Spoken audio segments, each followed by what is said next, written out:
저는 처음 예수 믿고 그리고 신앙생활하고 그리고 목사가 되고 그러고도 사람이 이 죄 짓지 않고 이 죄의 유혹을 이길 수 있다는 것에 대한 확신이 없었습니다. 정말 그러고 싶은 마음은 간절하지만 저 자신을 돌아보니까 사람이 죄 안 짓고는 살 수가 없다, 그게 결론이더라고요. 그래서 예수를 믿어도 사람들이 보이기는 아니지만 어쩔 수 없이 죄의 유혹에 넘어갈 수밖에 없는 거다. 그래서 하나님 앞에 나와서 회개하고 그리고 또 용서받고 또 살다가 보면 또 죄 짓고 또 회개하고 용서받고 그렇게 평생 살다가 하나님 앞에 갈 때 마지막으로 회개하고 그리고 하나님 앞에 가면 복이다, 그렇게 생각을 했습니다. 죄를 안 지을 수 있으리라고는 생각을 못했습니다. 못했다고 하는 이야기는 지금은 좀 생각이 달라졌다 그런 말이죠. 지금은 죄 안 지을 수 있겠구나, 또 죄 안 짓게 되는 게 정상적인 예수 믿는 생활이구나 하는 것으로 생각이 바뀌었습니다. 아마 여러분들 중에는 그 점이 오히려 충격이 되시는 분도 있으실 겁니다. 그동안 몇 번 설교 중에 우리가 죄 짓지 않고 살 수 있다는 것에 대한 설교를 한 적이 있습니다. 그때마다 저에게 메일로 항의 비슷한 메일이 옵니다. 그럼 목사님, 그건 좀 잘못된 설교가 아닙니까? 그 내용의 요지는 사람은 어쩔 수 없이 연약한 죄성을 가지고 있는데 어떻게 죄 안 지을 수 있다고 하십니까? 자, 오늘도 그 말씀을 여러분에게 드리려고 합니다. 오늘 말씀이 끝나고 이것이 주의 감동으로 된 것인지 아닌지는 여러분들이 성령 안에서 잘 분별을 한번 해보시기를 바랍니다.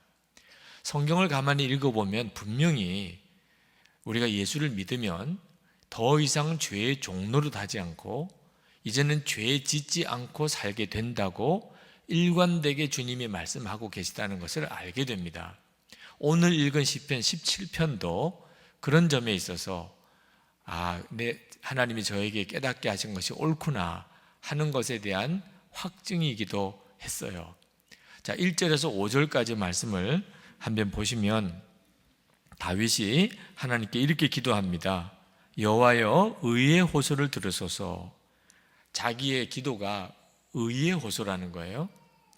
나의 울부짖음에 주의하소서. 거짓되지 아니한 입술에서 나오는 나의 기도에 귀를 기울이소서. 어떻게 보면은 정말 잘못된 사람 같잖아요. 거짓되지 않은 입술이 어디 있겠어요. 근데 다윗은 분명히 자기를 거짓되지 않은 입술에서 나오는 기도라고 말합니다. 주께서 나를 판단하시며 주의 눈으로 공평함을 살피소서. 주께서 내 마음을 시험하시고 밤에 내게 오시어서 나를 감찰하셨으나 흠을 찾지 못하셨사오니 내가 결심하고 입으로 범죄하지 아니하리이다. 하나님이 다 살펴보셨는데 흠을 찾지 못하셨다고. 세상에 어떻게 이렇게 담대하게 말할 수 있겠어요? 사람의 행사로 논하면 나는 주의 입술의 말씀을 따라 스스로 삼가서 포악한 자의 길을 가지 아니하여 싸우며 나의 걸음이 주의 길을 굳게 지키고 실족하지 아니하였나이다. 대단한 사람이잖아요. 그러니까 이 말씀을 보면 죄 짓지 않고 사는 것이 아주 불가능한 게 아니다. 성경은 죄 짓지 않고 살 수 있다는 것에 대해서 우리에게 분명히 도전하고 계시다는 것을 알 수 있습니다. 물론 지금 이 자리에 계신 여러분들 중에 이런 식의 말이 불편하신 분이 있으실 거예요. 오늘 간증하신 분이 또 정확히 이야기하셨는데 또 제가 또 여러분의 마음을 바늘로 찌르는 것처럼 그런 악역을 하고 있는지도 모르겠습니다. 죄 안 짓고 살 수 있어? 털어 먼지 안 나는 사람 어디 있어? 아니, 사람이 어떻게 적당히 죄도 짓고 사는 거지? 그게 인간미지? 이렇게 생각하시는 분들이 있을 거예요. 다윗처럼 이런 식으로 말하는 사람을 보면 아주 밥맛이야, 이런 분도 있으실 거예요. 네. 그러나 분명히 성경은 일관되게 우리가 예수를 믿고 구원받았다면, 그렇다면 죄 안 짓고 사는 것이 정상적이라고 말씀하고 있습니다. 여러분 중에 죄를 짓고 살 수밖에 없다고 그렇게 생각한다면, 그렇다면 그건 비정상적이에요. 자, 한번 성경 구절을 두 구절만 읽어보실까요? 히브리서 12장 14절 말씀입니다.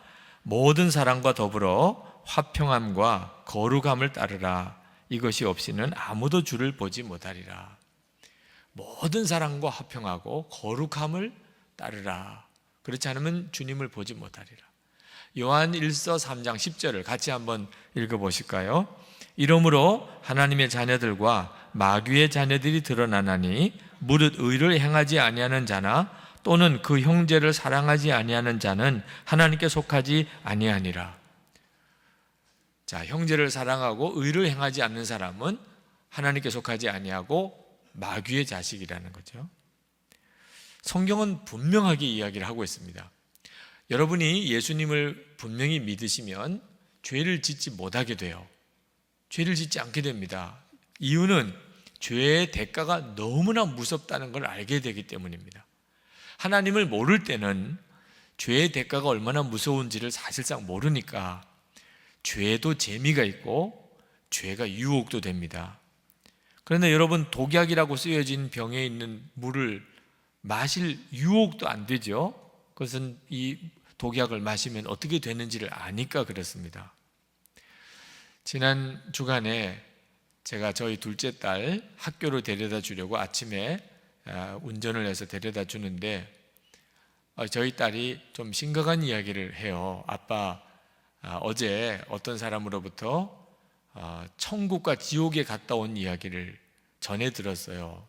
그 사람이 천국에 갔더니 천국의 제일 좋은 곳에는 어떤 사람이 가 있냐면 이 선교사님, 특히 이민족에게 복음을 전하다가 순교를 당한 이런 분들이 거기 계시더라는 거예요.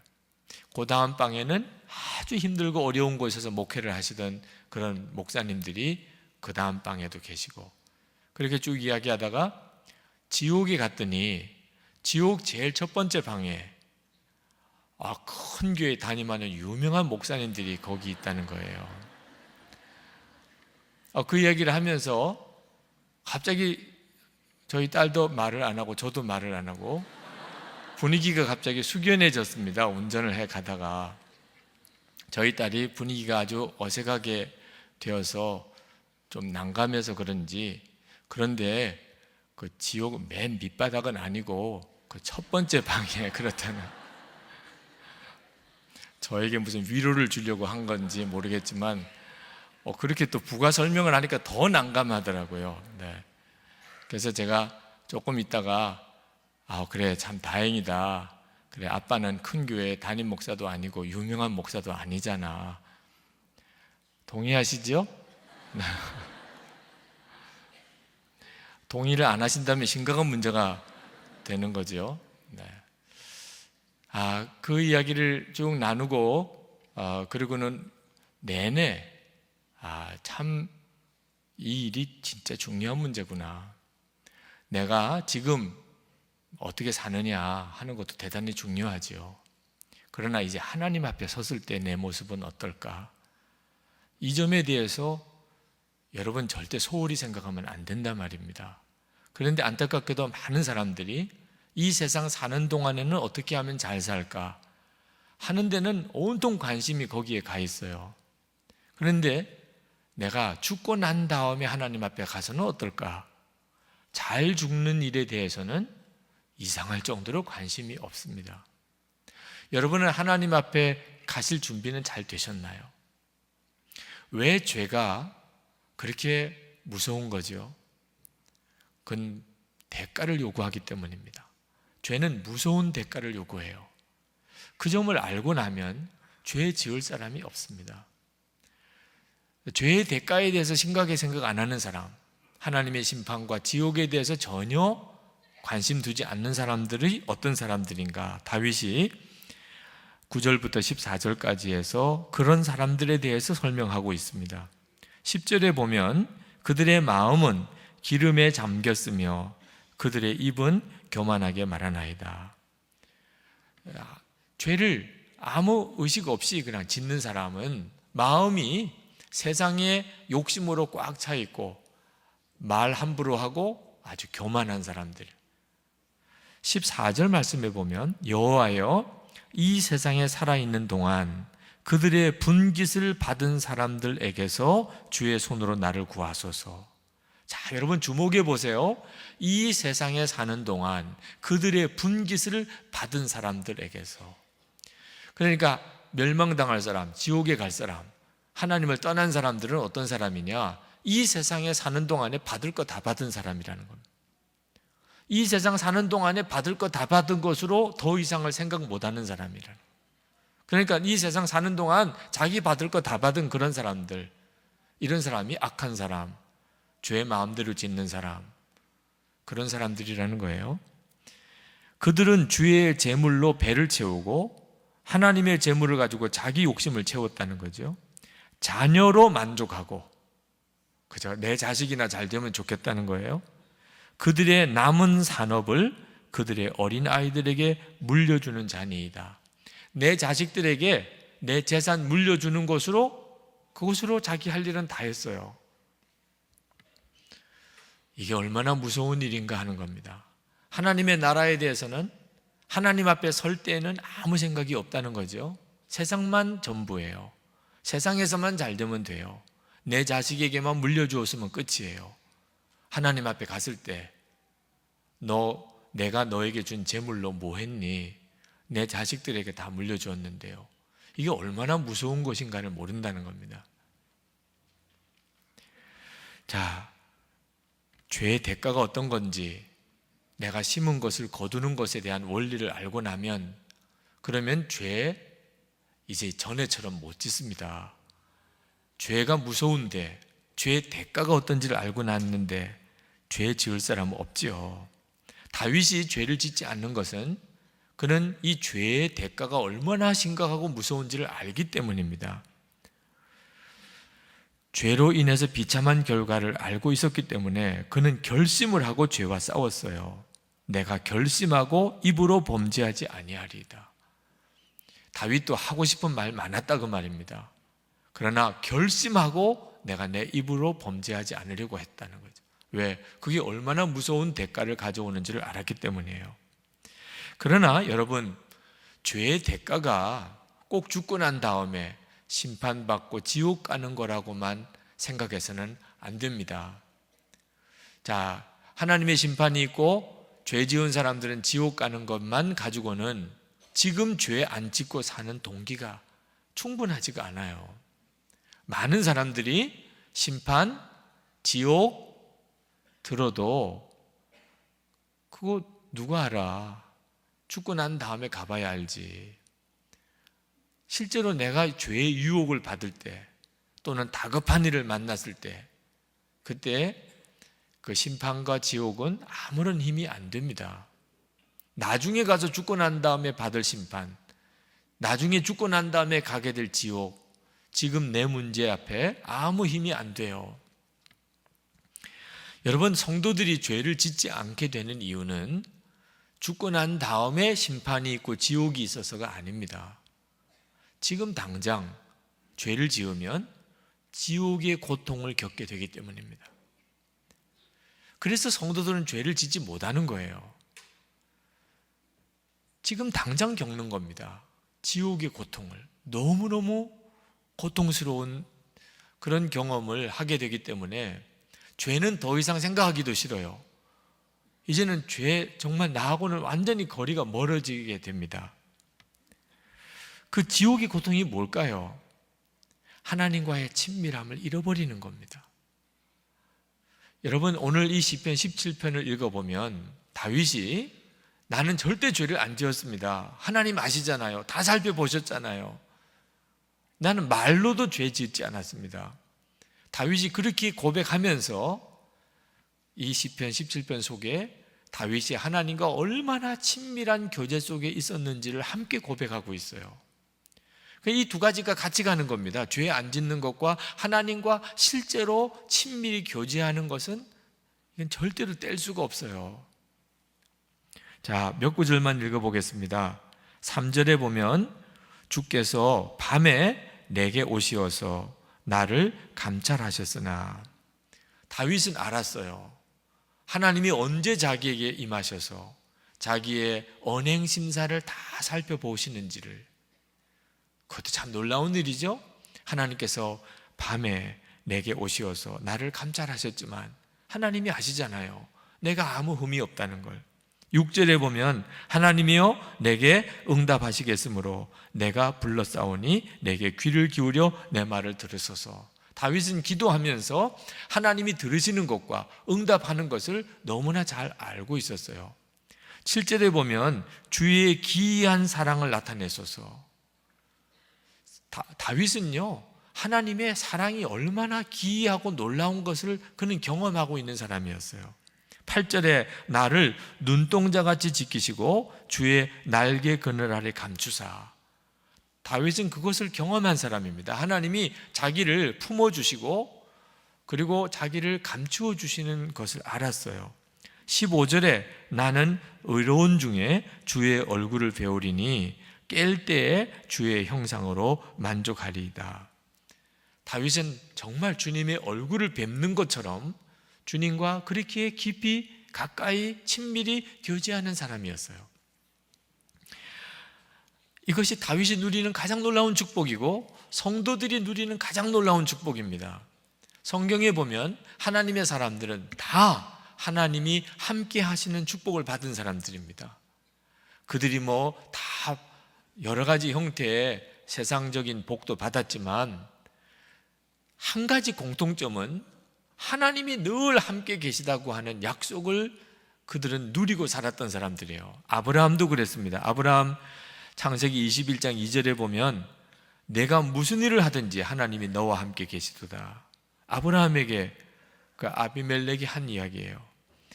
창세기 26장 3절에 보면 이삭에게 하나님이 내가 너와 함께 있어 내게 복을 주고, 창세기 31장 3절에 보면 하나님이 야곱에게 내가 너와 함께 있어 내가 어디로 가든지 너를 지키며 너를 이끌어 이 땅으로 돌아오게 하리라.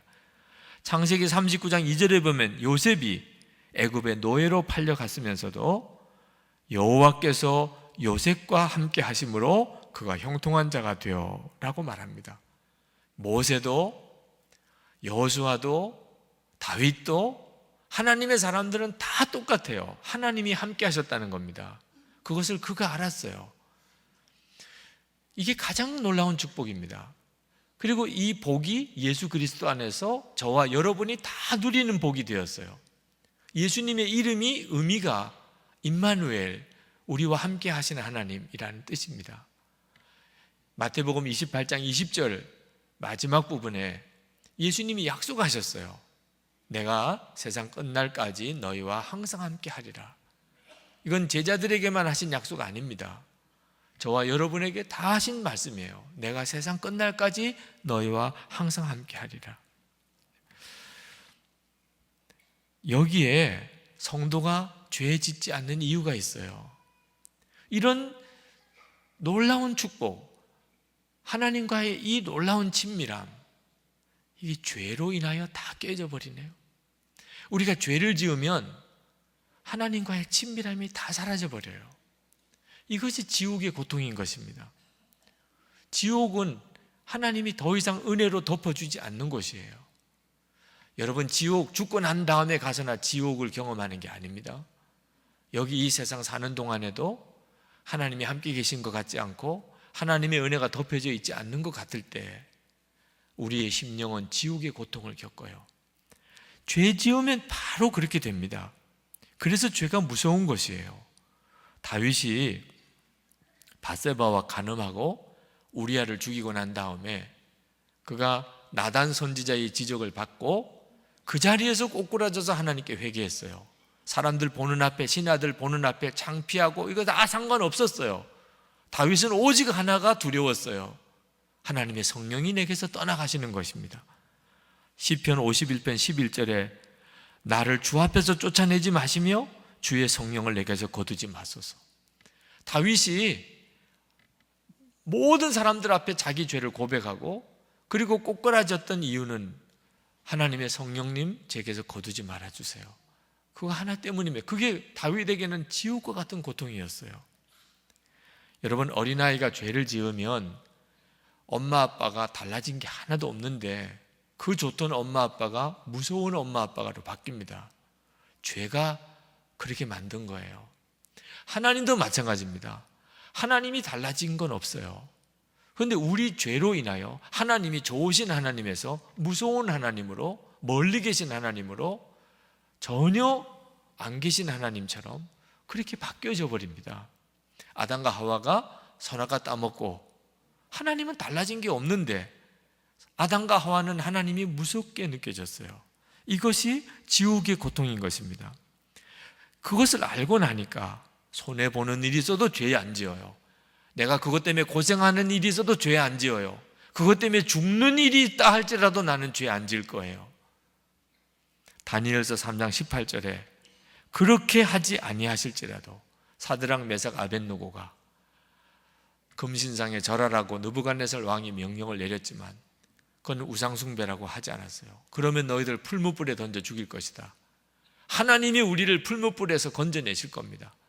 그렇게 하지 아니하실지라도 왕이여 우리가 왕의 신들을 섬기지 아니하고 왕이 세우신 금신상에게 절하지도 아니할 줄을 아옵소서. 알고 나면, 진짜 하나님과의 교제를 알고 나면, 그러면 죽을지라도 죄 짓고 싶지 않아요. 하나님과 교제가 끊어지는 것은 이건 상상하기도 싫어요. 요한계시록 12장 11절에 우리 형제들이 어린 양의 피와 자기들이 증언하는 말씀으로써 그를 이기었으니 그들은 죽기까지 자기들의 생명을 아끼지 아니하였도다. 죽어도 좋단 말입니다.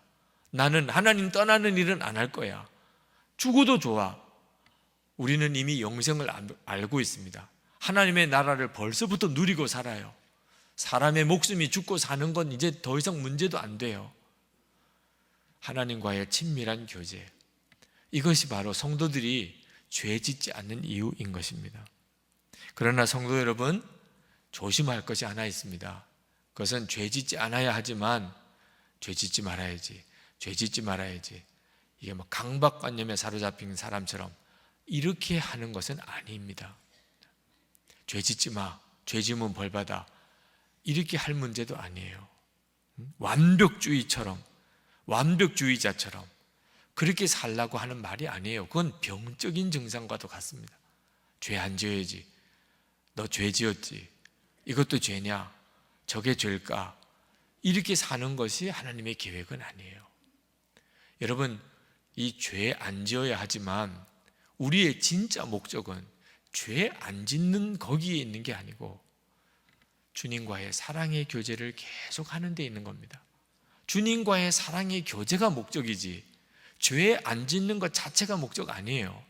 죄 안 짓는 것 자체만 목적으로 삼는 사람들이 있습니다. 율법주의자들이 그렇습니다. 율법주의자들도 죄 안 지어야 된다고 합니다. 철저합니다. 그러나 그들은 무섭습니다.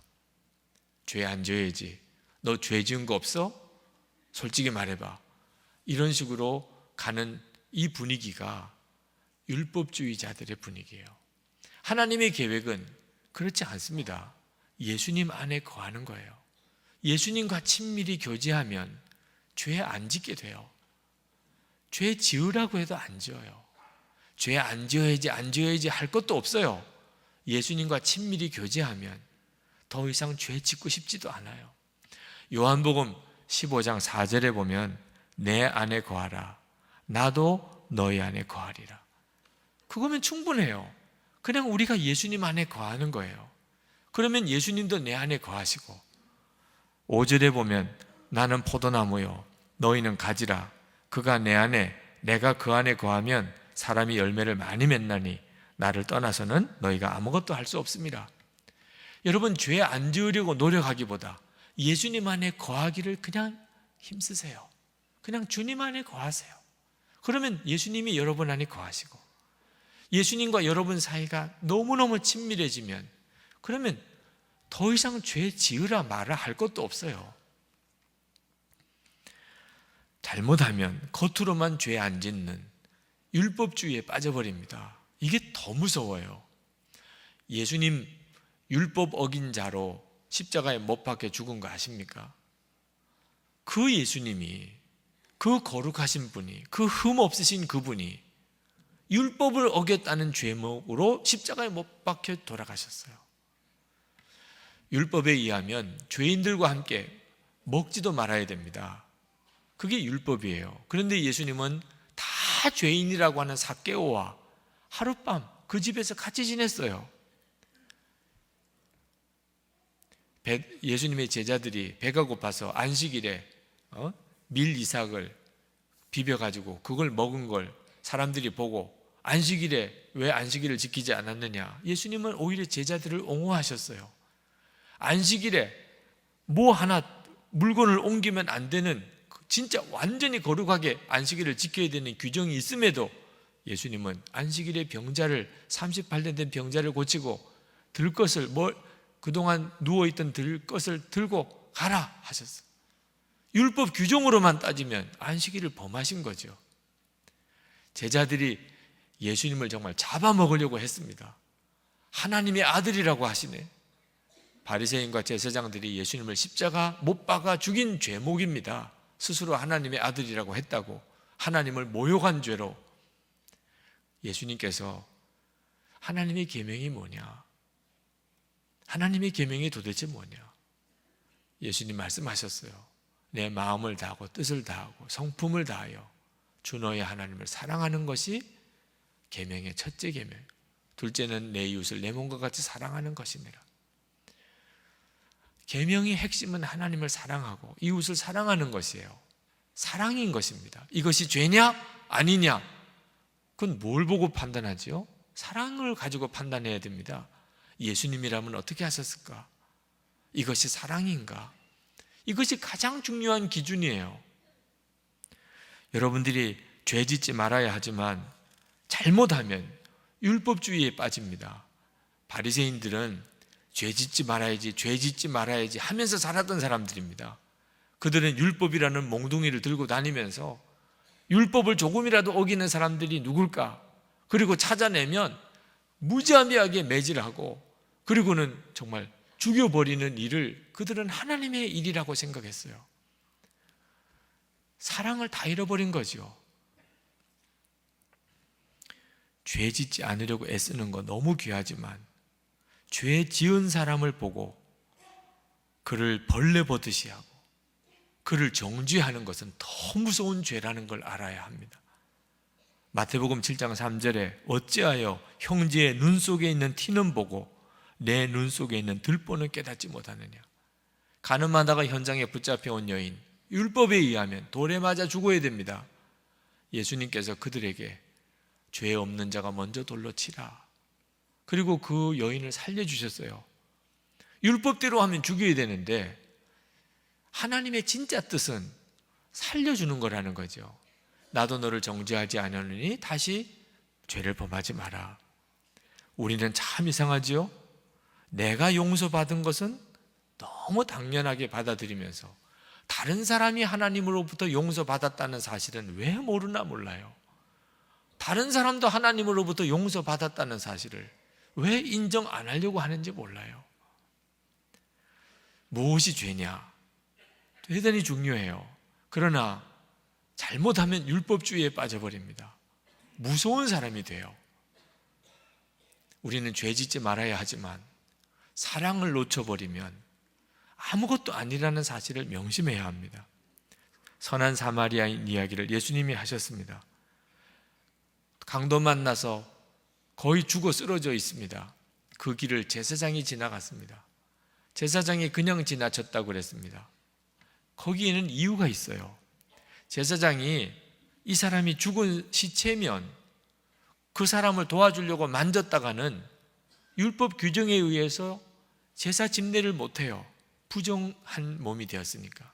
그러니 제사를 드리러 가는 입장에서 지금 길거리에 누가 쓰러져 있는데 죽은 사람인지 어떤지 모르는 상황에서 괜히 가서 그 사람을 도와주려다가 시체를 만지는 또 죄를 범하게 될까 봐 그는 그냥 갔어요. 그때 당시에 그런 일이 비일비재했으니까.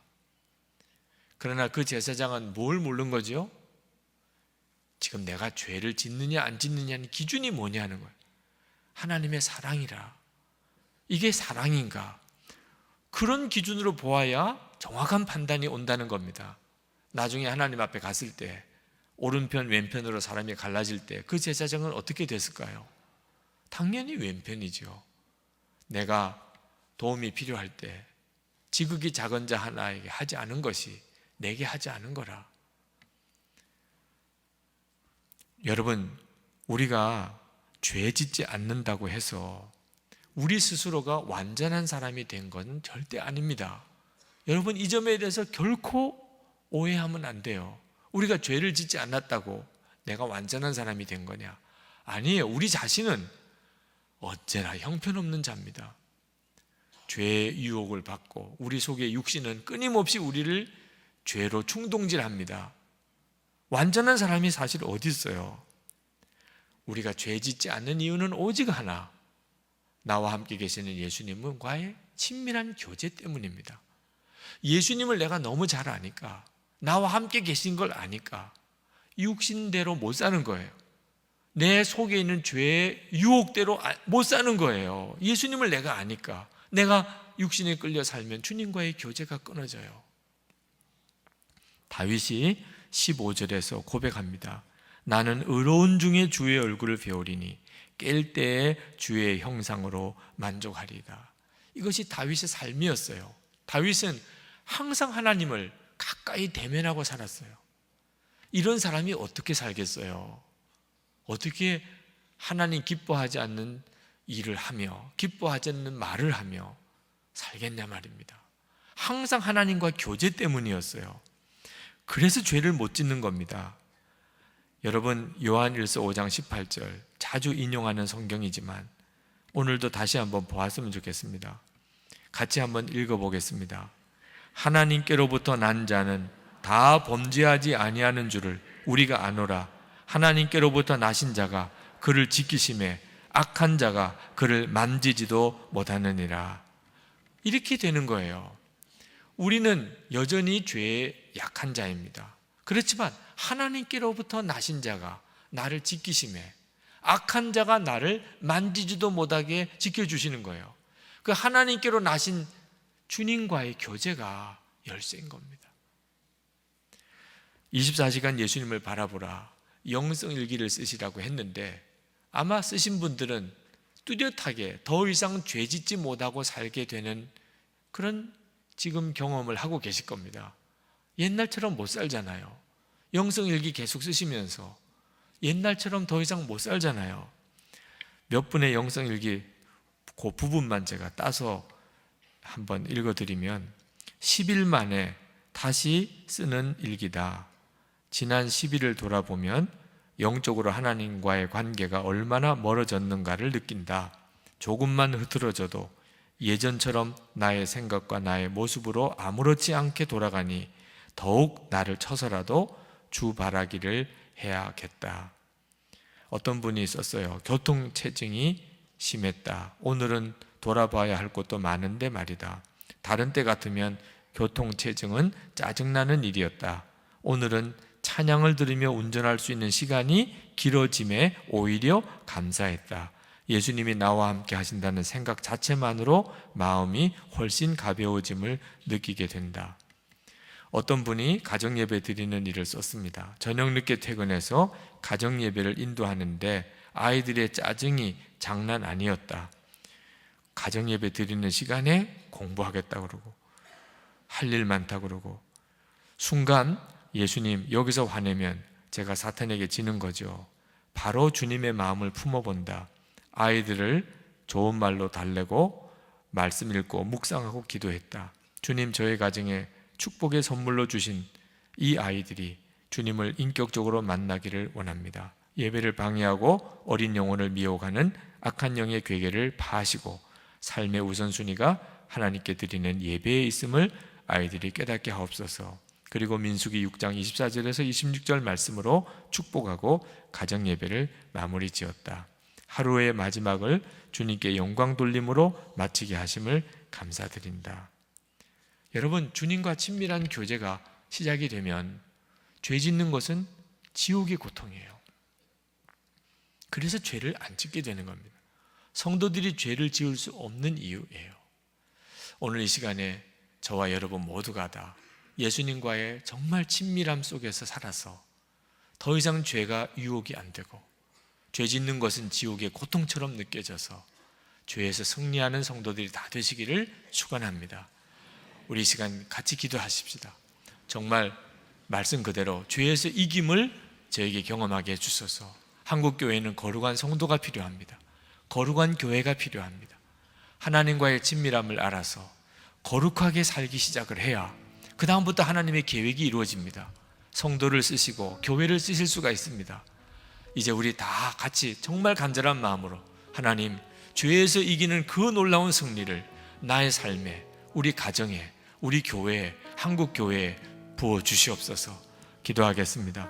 은혜와 사랑이 충만하신 아버지 하나님, 놀라우신 하나님의 은혜를 감사하고 감사합니다. 오늘도 주님께 나와 예배하는 성도들을 축복해 주소서. 주님의 놀라우신 은혜로 성도들을 사로잡아 주소서. 하나님의 놀라우신 은혜 중에 주님 이끌어 주소서. 오늘도 우리의 마음이 주님을 향하여 활짝 열렸습니다. 하나님 부어주소서. 역사하소서.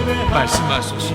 하나님의 놀라우신 은혜로 충만하게 채워주소서. 주 예수님, 이 시간에 주의 약속하신 것을 이루소서. 성도들에게 주님의 함께 하심을 놀라우게 보여주소서. 주님을 바라보며 세상을 보게 하소서. 주님의 임재하심을 느끼며 세상에 나가 살게 하여 주시옵소서. 주님과 동행하는 그 기쁨 결코 놓치지 아니하고 깨어진 하나님, 그 고통을 하나님 말할 수 없는 그 고통을 알게 해 주시기를 원합니다. 오늘도 하나님, 사랑하는 성도들을 보혈로 덮어 지금까지의 모든 허물과 죄악을 씻어주시고 주의 성령으로 충만하셔서 주님과 동행하는 거룩하고 놀라운 삶을 살게 하여 주옵소서. 감사합니다. 주님 찬양합니다. 하나님 놀라우신 주님의 은혜 하나님 감사합니다. 부어주시고 주여 채워주시고 이끌어주시고 하나님 승리의 노래를, 승리의 계가를 부르게 하여 주옵소서. 아버지 감사합니다. 찬양합니다.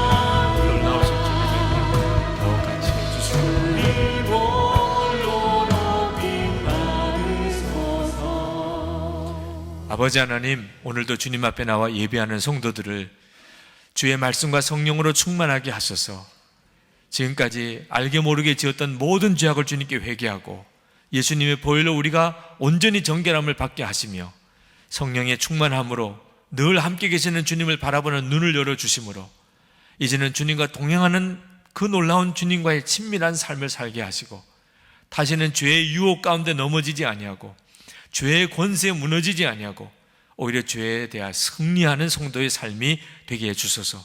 거룩한 성도들이 일어나고 거룩한 성도의 가정이 일어나고 거룩한 교회가 일어나게 하셔서 한국 사회에, 이 민족에 하나님이 성도와 교회를 통해 이루시려고 하는 놀라운 일들이 이루어지게 하여 주옵소서. 북한에 있는 동포들도 구원받고 하나님 앞에 돌아올 수 있도록 주님 역사해 주시고 이 일에 한국교회와 성도들이 쓰임받게 하시며 일본에 재앙당한 일본에 하나님의 위로와 생명의 복음이 증거되는 일에 써주시고 중국을 비롯한 전 세계에 있는 모든 나라 족속들에게 주의 복음이 증거되고 하는 나라가 오는 일을 위하여 쓰임받게 하여 주옵소서. 오늘도 하나님 앞에 전심으로 예배하고 감사의 예물을 주님께 드리는 성도들에게 주님이 은혜와 복을 더하여 주셔서 하나님의 자녀답게 하나님의 축복의 통로로 한 주간 동안 세상 가운데서 가정에서, 직장에서, 학교에서, 일터에서, 우리의 사명지에서 살아갈 수 있게 해 주시옵소서. 영육간에 힘 주시고 우리의 자녀를 축복하시고 가정에 평화를 주시고 기업에 복을 주시고 사명 감당할 능력을 부어 주옵소서. 주 예수 그리스도의 이름으로 간절히 축복하며 기도합나이다. 아멘.